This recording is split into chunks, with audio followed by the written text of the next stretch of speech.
Welcome back to guys English to story and स्वागत करता हूं एक नए वीडियो में। गाइस वीडियो में आगे बढ़ने से पहले यदि आप चैनल पे न्यू हैं तो चैनल को सब्सक्राइब ज़रूर करें।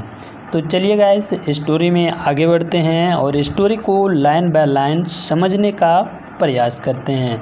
तो गाइस आज का जो स्टोरी का जो टाइटल है वो है how the crow got his black colour. अब देखिए गाइस यहाँ जो इसका हिंदी मीनिंग हो जाएगा वो हो जाएगा कौवे को अपना काला रंग कैसे मिला। ये इसका हिंदी मीनिंग हो जाएगा कि कौवे को अपना काला रंग कैसे मिला। तो चलिए गाइस स्टोरी के ज़रिए समझने का प्रयास करते हैं कि आखिर एक कौवे को काला रंग कैसे मिला। तो आइए गाइस स्टार्ट करते हैं। जेन रेन टू, देखिए guys, then ran to his mother with a picture and ask mummy why are crows black. अब देखिए गाइस यहाँ जो जेन है वो किसी का नाम है, यानी कि कोई लड़के का नाम है। रेन मतलब दौड़ा, देखिए गाइस RUN यानी रन मतलब दौड़ना होता है, तो उसका यहाँ पास्ट है, पास्ट लगा हुआ है रेन, यानी कि वो दौड़ा तो कहाँ, टू हिज मदर यानी अपनी माँ के पास। विथ, देखिए गाइस विथ का अर्थ हो जाएगा के साथ, एंड विथ का एक अर्थ और होता है से। तो यहाँ जो विथ है उसका अर्थ हो जाएगा के साथ। तो किसके साथ दौड़ा, अ पिक्चर यानी कि एक फ़ोटो के साथ अपनी माँ के, यानी कि अपने माँ के पास दौड़ा या अपनी माँ की ओर दौड़ा। एंड आस्क, और उन्होंने पूछा, mummy why are crow black यानी कि मम्मी कौवे काले क्यों होते हैं। देखिए वाई आर क्रोस ब्लैक यानी कि कौवे जो होते हैं वो काले क्यों होते हैं। ये जो जेन है वो अपनी माँ से पूछ रहा है। अब चलिए आगे देखते हैं कि आखिर उसकी जो माँ है वो क्या आंसर करती है।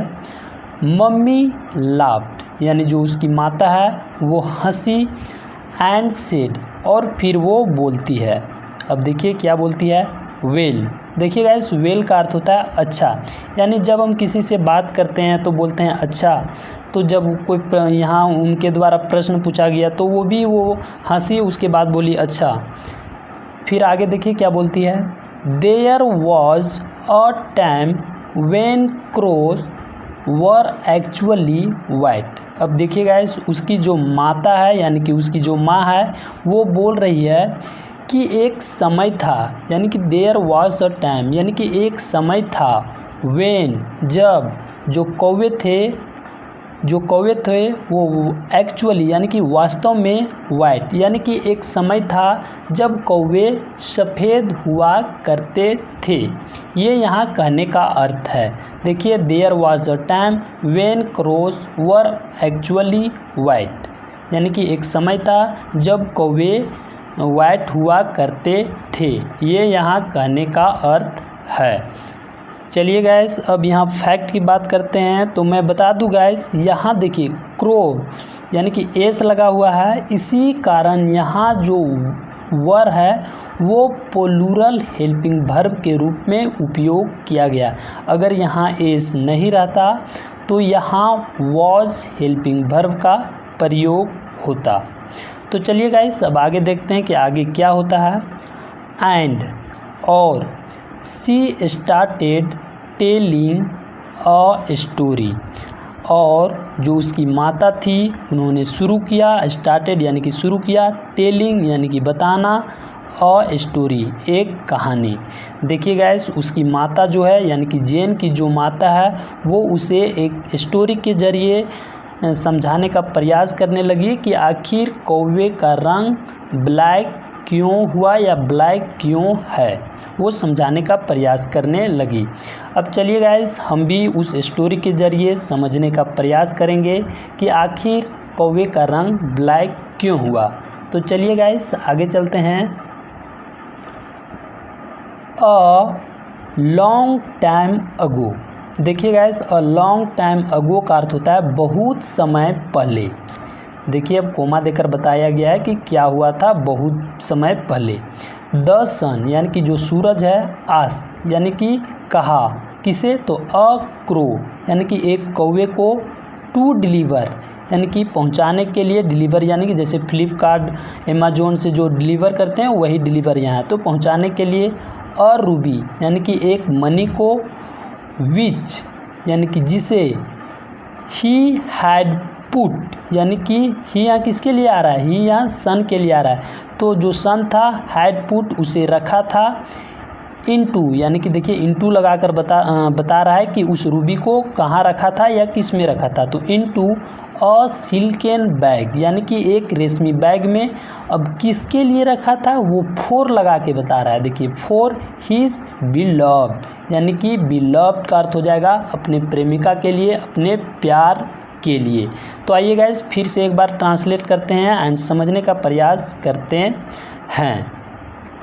The son ask a crow to deliver a ruby यानी कि जो सन है वो एक कौवे से डिलीवर करने के लिए कहता है, तो क्या, तो एक मणि को, विच यानी कि जो, यानी कि जो ये रूबी है उसके लिए यहाँ विच आ रहा है, यानी कि जो, ही कौन, उसने यानी कि जो सन था वो, हैड पुट यानी कि उसे रखा था, इनटू अ सिल्कन बैग यानी कि एक रेशमी बैग में रखा था, किसके लिए, तो अपने प्रेमिका के लिए, अपने लव के लिए।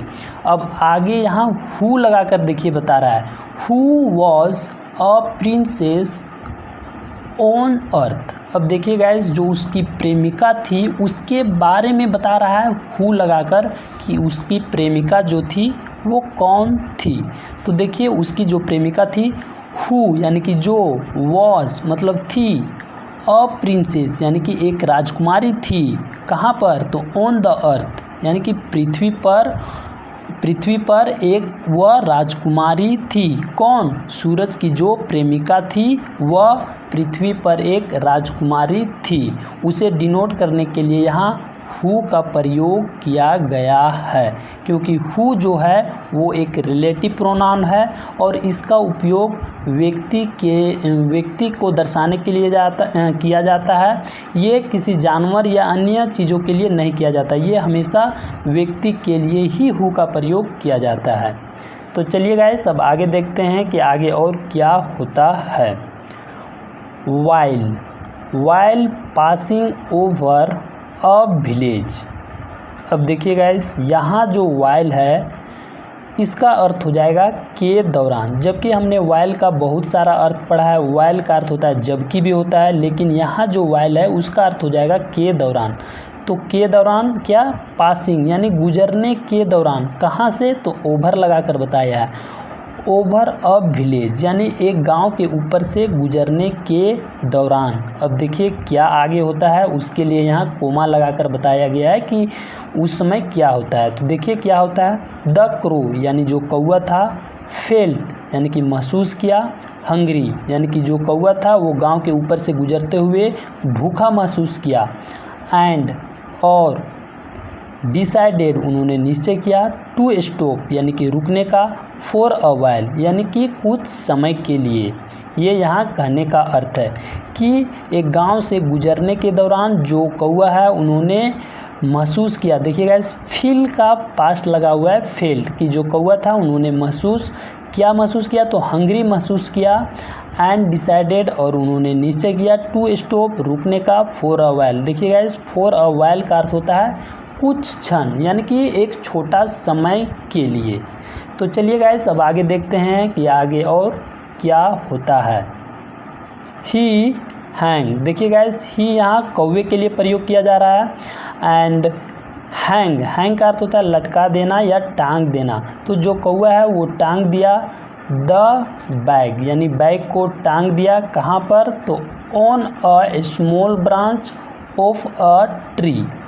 देखिए गाइस एक पेड़ के ब्रांच का अर्थ होता है डाली, तो एक पेड़ के छोटे से डाली में उस बैग को लटका दिया या बोल सकते हैं कि टांग दिया। कौन? वो जो कौवा था वो। अब देखिए आगे क्या होता है, एंड और फ्लू। देखिए गाइस फ्लाई का यहाँ पास्ट लगा हुआ है फ्लू, और वो उड़ गया। कहाँ उड़ गया? तो off in search of some food, यानी यहाँ कहने का अर्थ है कि कुछ भोजन की तलाश में जो कौवा था वो उड़कर चला गया। ये यहाँ कहने का अर्थ है। अब चलिए गाइस आगे चलते हैं और देखते हैं कि आखिर उसके बाद या कौवे के उड़ जाने के बाद वहाँ क्या होता है। देखिए आगे है मीनवाइल। देखिए गाइस मीनवाइल का अर्थ होता है इसी बीच या के दौरान। तो इसी बीच अ मर्चेंट, मर्चेंट का अर्थ होता है व्यापारी, उसी बीच एक व्यापारी नोटिस्ड, यानी नोटिस्ड का अर्थ होता है देखना। तो किसे देखा? द बैग, यानी कि उस बैग को एक व्यापारी द्वारा देखा गया। एंड और पॉकेटेड, यानी पॉकेटेड का अर्थ होता है कि रख लेना या अपने पैकेट में डाल लेना या अपने झोले में डाल लेना। तो किसे? द रूबी, यानी कि जो मर्चेंट था वो उस रूबी यानी कि उस मनी को अपने पैकेट में या बैग जो भी हो उसके पास उन्होंने उसे रख लिया। फिर आगे देखते हैं इंस्टेड। देखिए गाइस इंस्टेड का अर्थ होता है के बजाय या के बदले, यानी कि उसे तो रख लिया लेकिन उसके बदले अब क्या करता है, देखिए क्या होता है। ही पुट, यानी कि जो मर्चेंट था उसने रखा, पुट का अर्थ होता है रखना। सम रबिश, देखिए गाइस रबिश का अर्थ होता है कचरा। तो जो मर्चेंट था उसके बदले यानी कि इस रूबी यानी मनी के बदले उन्होंने रख दिया, क्या रख दिया? कचरे को। किस में? तो इन द बैग, यानी कि उस बैग में मनी के बदले कचरे को भर दिया, या हम बोल सकते हैं रख दिया। ये यहाँ कहने का अर्थ है। अब चलिए गाइस देखते हैं आगे कि आखिर उसके बाद क्या होता है। When the crow took the bag to the princess। अब देखिए गाइस पहले यहाँ तक हम समझ लेते हैं। When का अर्थ हो जाएगा जब, the crow यानी कि जो कौवा है, took यानी ये took टेक का पास्ट है, टेक मतलब ले जाना। तो यहाँ टू का अर्थ है ले गया, यानी जब जो कौवा था उसे ले गया। कहाँ? यानी किसे ले गया? तो द बैग यानी उस बैग को। तो कहाँ?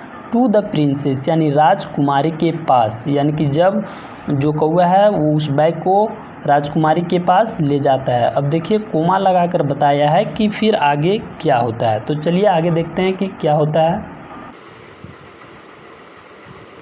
She saw the rubbish in the bag. अब देखिए गाइस यहाँ जो सी है वो उस राजकुमारी के लिए उपयोग किया गया है। तो जो राजकुमारी है उन्होंने देखा किसे? द रबिश यानी कि कचरे को। किस में? तो इन द बैग, उस बैग में जब कचरे को देखती है या देखी, बोल सकते हैं देखी। तो जो राजकुमारी है वो कचरे को देखी। उसके बाद देखिए क्या होता है। एंड और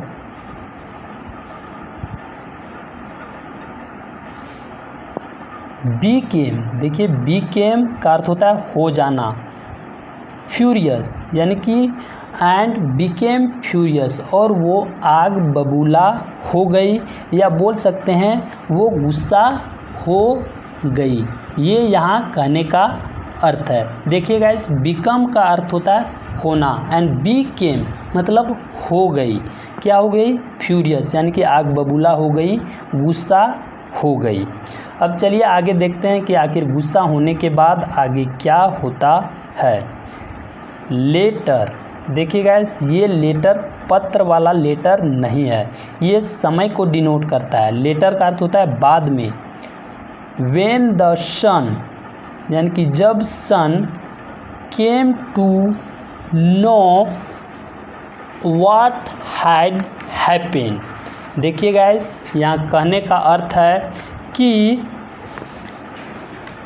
लेटर यानी कि बाद में, when the son came to know what had happened, यहाँ कहने का अर्थ है कि जब सूरज को पता चला कि क्या हुआ था, या हम बोल सकते हैं कि क्या हुआ, यानी कि जो घटना जो कौवे के द्वारा किया गया, यह सारी जो घटना थी वो जब सन को यानी कि सूरज को पता चला। उसके बाद देखिए क्या होता है, ही वॉज सो एंग्री। अब देखिए ही वॉज सो एंग्री का अर्थ हो जाएगा कि वह इतना क्रोधित हुआ। देखिए गाइस, ही यहाँ जो है वो सूरज के लिए प्रयोग किया गया है एंड ये सिंगुलर है, इसलिए यहाँ हेल्पिंग वर्ब वॉज का प्रयोग किया गया है। तो वह इतना गुस्सा हुआ, आगे दैट लगा हुआ कि, देखिए दैट लगा हुआ है, दैट यानी कि वो इतना गुस्सा हुआ कि अंडर, अब अंडर किसी के अंडर यानी कि अंडर वाला है, तो देखिए अंडर क्या होता है, his burning glare all the feathers of the crow. पहले यहाँ तक समझ लेते हैं guys. Under his burning glare यानी कि यहाँ कहने का अर्थ है कि उसकी जलती हुई चमक, यानी कि बर्निंग का अर्थ होता है जलती हुई एंड ग्लेयर का अर्थ हो जाएगा चमक। तो उसके यानी किसकी, यानी कि सूरज की जलती हुई जो चमक के अंदर, यानी कि सूरज के जलते हुए चमक के अंदर ऑल द फीदर्स, यानी फीदर्स का अर्थ हो जाएगा पंख, यानी कि जो सभी जो पंख थे, यानी कि दोनों उनका जो पंख था किसका, तो आगे बताया है ऑफ लगाकर किसका पंख, तो ऑफ द क्रो यानी कौवे का पंख। गोट स्क्रोच, देखिए गाइस स्क्रोच का अर्थ हो जाएगा झुलस जाना। जैसे कोई चीज़ जल जाता है तो बोलते हैं ना कि ये जलकर झुलस गया, तो यहाँ वही है कि गोट हो गया स्क्रोच यानी कि झुलस गया। एंड का अर्थ होता है और, टर्न ब्लैक यानी कि टर्न ब्लैक का अर्थ हो जाएगा कि फिर से वो काला हो गया, यानी कि फिर से नहीं बोल सकते हैं कि वो वाइट था तो जलने के बाद वो जो कौवा था वो काला हो गया। यानी कि सूरज की जो जलन की जो लपटें थी या जो उनकी चमक थी उसके अंदर कौवे का जो पंख था वो दोनों जल गया और वो काला हो गया। ये यहाँ कहने का अर्थ है।